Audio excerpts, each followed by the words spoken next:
Kasih karunia dan damai sejahtera dari Allah Bapa kita dan dari anaknya Tuhan Yesus Kristus menyertai kamu sekalian.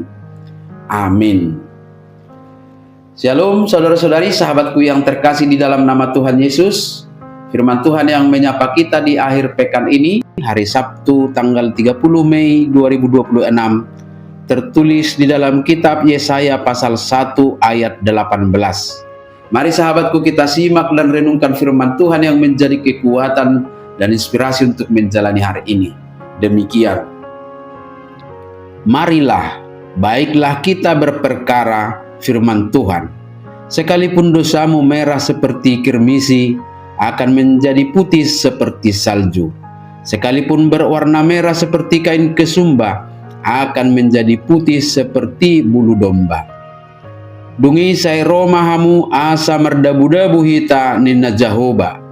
Tung sura raradu samuna songon abit bunga dadap, botardo bahenokku songon itak. Nangpe rara songon abit hasubba, gabe songon hapas domuse. Demikian firman Tuhan.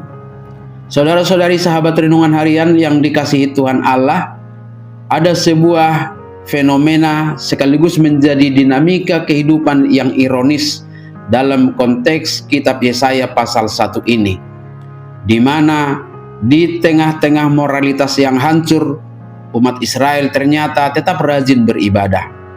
Mereka masih mempersembahkan korban-korban bakaran, merayakan hari Sabat, mengadakan pertemuan-pertemuan jemaat, dan menaikkan doa-doa yang panjang. Kemeriahan ibadah berlangsung justru di tengah cara hidup yang jauh dari kebenaran. Terjadi penindasan, suap, persekongkolan dengan kejahatan, pengabaian hukum. Sehingga bagi Allah, ibadah-ibadah mereka hanyalah sebuah kemunafikan yang membungkus kejahatan mereka. Atas keadaan itulah Tuhan berkata, "Basuhlah, bersihkanlah dirimu, jauhkanlah perbuatan-perbuatanmu yang jahat dari depan mataku. Berhentilah berbuat jahat, belajarlah berbuat baik, usahakanlah keadilan, kendalikan orang kejam, belalah hak anak-anak yatim, perjuangkanlah perkara janda-janda." Sahabatku, seberat apapun dosa yang kita lakukan, Tuhan tetap menantikan kita untuk datang kepadanya. Dia berkenan mengampuni kita. Dosa yang digambarkan merah seperti kirmisi, warna merah yang berasal dari pewarna serangga yang sangat pekat. Sekali kain terkena warna ini, nodanya akan meresap ke serat terdalam dan mustahil untuk dihilangkan. Inilah yang menggambarkan dosa kita, sesuatu yang sudah melekat, bahkan permanen, dan tidak bisa kita bersihkan sendiri dengan kekuatan atau kebaikan kita. Tetapi Tuhan berkuasa menghapuskannya.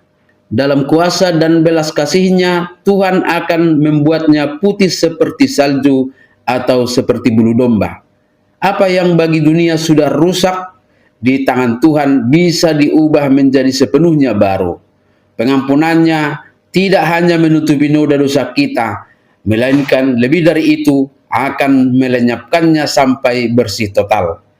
Tetapi itu akan terjadi jika kita mau mengubah cara-cara hidup yang salah, mau meninggalkan dosa dan berbalik kepada Tuhan. Kalau kita mau membuka hati dan mengevaluasi cara hidup kita, mungkin saja ada hal-hal yang kita lakukan sudah tidak dianggap sebagai kesalahan atau dosa di hadapan Tuhan karena sudah menjadi sebuah kebiasaan. Mari sahabatku, selidiki hati. Sebagaimana undangan Tuhan dalam nas kita hari ini, marilah, baiklah kita berperkara. Tuhan mengundang kita untuk berbicara jujur di hadapannya. Dia tidak menolak kita. Dia justru membuka pintu pengampunannya lebar-lebar agar kita datang dalam ketulusan dan kejujuran.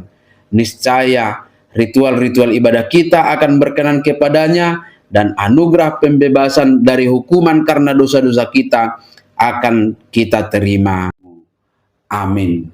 Selamat beraktivitas. Tuhan memberkati.